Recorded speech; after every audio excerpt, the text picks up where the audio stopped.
This video is going to cover the first page of your Review 11 that we did in class on Tuesday the 23rd. So review page 1, the we do and the you do as well. We are asked to simplify each expression. So for this first example on the we do section, we are doing this together, and then you are supposed to practice the other ones if you were in class. However, if you're watching this video, this is to assume that you were not in class, so we're going to go through all of them. So when we do this together, this problem, I'm looking at it, it has sets of parentheses. So I look to see if it has a power to a power, and we do not have any powers on the outsides of my parentheses. So this tells me I am just going to multiply or do a product. When I multiply, big numbers are normal. And some people are finding it helpful to rewrite everything. And then I'm going to multiply a times a to the 5th. I don't have any b's. C to the 4th times c cubed times c squared.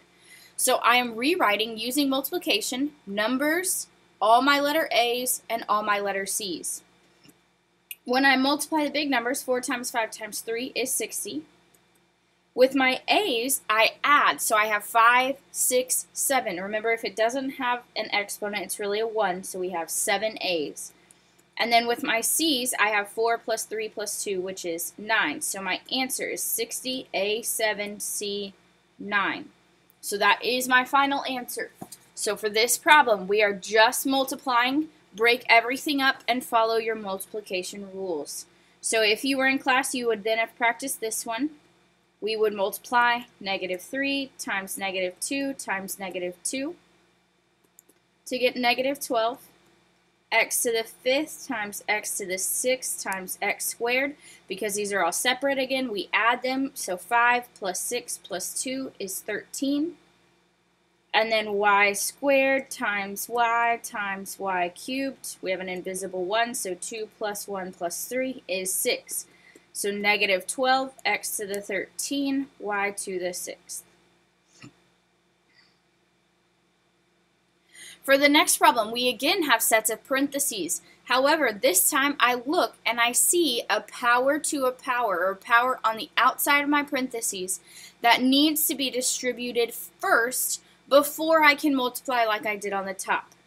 So we take this power and we distribute it. So 3 gets squared, b gets squared. Or you can do the stamp it out trick. I'm going to do it on the second set of parentheses, where you write whatever's in parentheses this many times. So that's 1 parenthesis, 2 parentheses, 3 parentheses. Whichever way you choose to use is totally fine. You need to pick one way and stick with it. If you try to do both, it's going to be too much. I'm just showing you both on this example to refresh your memory. So if you did the squared, we would have 3 squared, which is 9. So we plug 3 squared into the calculator. B has an invisible 1. I multiply these, so 1 times 2 is 2. Or if you're doing the other method of stamping it out, you would add all of these. So I have a squared, a squared, a squared. So this is like what we had on the top. I have 6 a's. And then for my b's, I have 4 plus 4 plus 4 for a total of, 12. Now, I know my answer is not simplified because I have a b and a b written twice. So my 9 and my a to the 6 are fine. But the b squared and the b to the 12 I need to simplify. These are separated again. The only time we multiply powers is if they're right on top of each other, like this example up here. But these are not, so that would be b to the 14 all in all, or total. So then you would practice this one. So 5 gets squared, b cubed gets squared, and then everything in here gets a 4th. So 5 squared we put in the calculator to get 25. These are right on top of each other, so we multiply 3 times 2 is 6. These are right on top of each other, so we multiply 2 times 4 is 8. These are right on top of each other, so we multiply to get 20.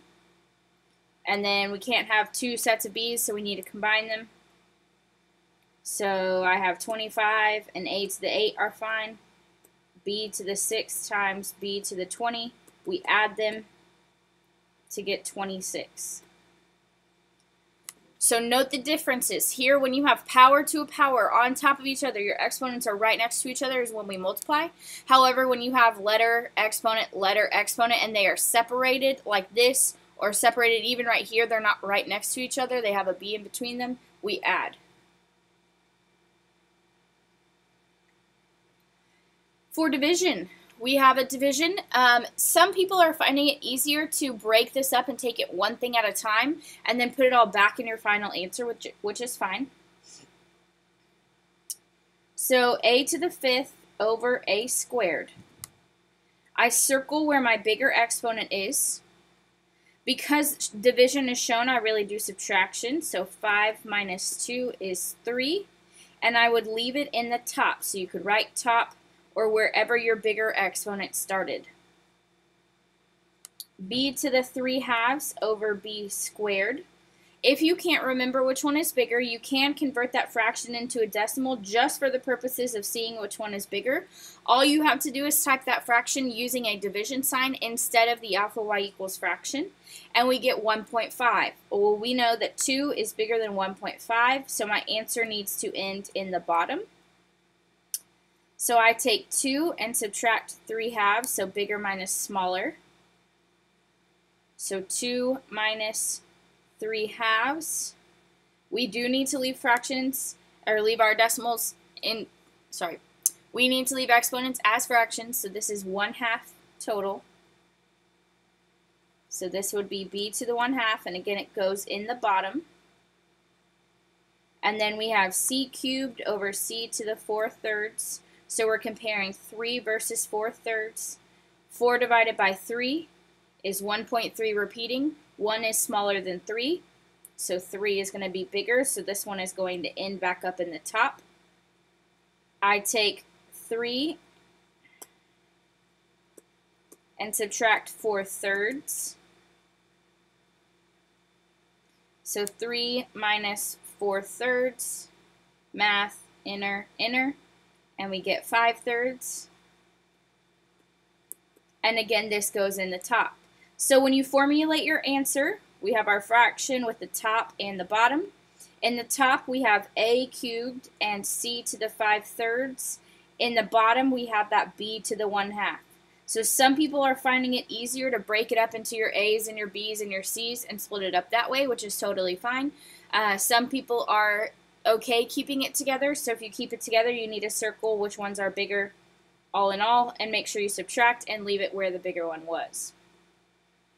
So if we continue with our breaking it up method, 6 is bigger than 2. We subtract, and it's going to stay in the top.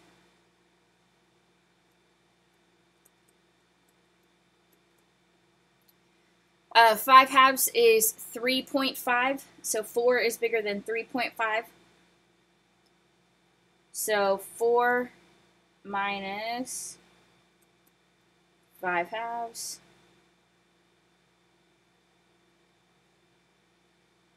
math, inner, is 3 halves. And again, it stays in the bottom because that's where my bigger one started. And then c3 over c to the 2/3. 2/3 is 0.6, so 3 is bigger, so this one's going to stay in the top. 3 minus 2/3, when you do it in the calculator, you get 7/3. So for my final answer, A is top and bottom. A is in the top, C is in the top, B is in the bottom.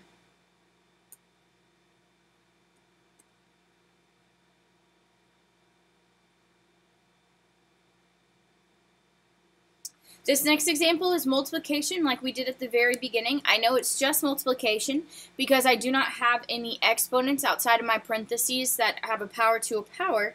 However, this one has negative exponents. Again, my best advice for you is to wait with these problems unless you're looking at the fraction down below. With these problems, wait on your exponents, see if any are negative at the end, and then deal with them. So we treat this like a normal multiplication. 3 times negative 4 is negative 12. A to the negative 2 times a to the 6, we add them and get 4. B squared times b to the negative 2, we add them and get b to the 0. Now, that means I need to write b 0 times, so basically don't write it. So my total answer is negative 12, a to the 4th. So again, this one, my negatives worked their way out. This negative was incorporated into a positive. This negative canceled, so I didn't have to worry about the negatives. Over here on the we do, you do, we multiply. Remember, there's an invisible 1 right here, so 1 times negative 6, and we get negative 6. A to the negative 3rds times a to the 5th is a to the 2, so negative 3 plus 5 is 2. And then b to the 2 times b to the negative 7, we get b to the negative 5. So this one, when I write my answer, I do have a negative, which means that it's not happy where it's at. So negative 6 is in the top, a squared is in the top. We know it's in the top because there is no bottom that's shown, so they stay where they are. However, b to the negative 5 is not happy being in the top, so we push it to the bottom so that it becomes positive. Remember, with negatives, as soon as you move them, they become happy. So this one does not like the top, but is happy in the bottom. So wherever your exponent is negative, whether it's the top or the bottom, you move it so that it will be okay wherever it's a spoiled brat. Okay, so we move it so that it's going to be happy. For the last problem, the only time I want you to move negative exponents first is if they're in a fraction like this. Here we have x to the negative 1. It's not happy where it is, and if we try to deal with it as is, we're going to have trouble. So I'm going to go ahead and move it down to the bottom. I'm going to rewrite this. So 28 is fine in the top. Y cubed is fine in the top. Negative 4 is fine in the bottom. X to the 6 is fine in the bottom. X to the negative 1 pushes to the bottom and becomes happy because it wants to be with its other x friend. And then y to the 0, remember anything with a 0 cancels, so we don't have to rewrite it. So when I look at this problem, this is a division problem. Numbers are divided like normal. 28 divided by negative 4 is negative 7. Looking at my y's, I have y cubed on the top, and that's the only thing I have. Looking at my x's, I have x to the 6 times x to the 1. Now, these are both on the bottom, but they're not being divided because they're right next to each other. If they're right next to each other, it's like what we've been doing pretty much this whole page where we multiply, where we really add our exponents because they are multiplied. So x to the 6 plus 1 is 7, and now we just place these back where they go. Negative 7 is just a normal whole number. Y cubed was on the top. And then x to the 7 wants to be on the bottom. So we keep it on the bottom. So when we look at the you do, I have a negative exponent here, so I'm going to push it down to the bottom so that it will become positive. Our c to the 0 up at the top cancels. So when I rewrite 20, b to the 6, 4, a 6, I move a to the 5 down to the bottom and it becomes positive. B squared. So I'm rewriting everything as is, but moving the a down to the bottom. So with my numbers, I have 20 divided by 4, which is 5. With my a's, I have a to the 6 times a to the 5. I know that it's multiplied because they're right next to each other right here. And if there's no sign shown or no operation shown, it's multiplication. What I really do with my exponents, if my problem is being multiplied, I really add. And then b to the 6 over b squared. 6 is on top. I have more on top, so my answer is going to end up on top. 6 minus 2, I subtract them because they're being divided. And I get 4 on the top. Remember that a was on the bottom and just got bigger on the bottom, but stays on the bottom. So 5 is a whole number. B to the 4th goes on the top. And then a to the 11th goes on the bottom.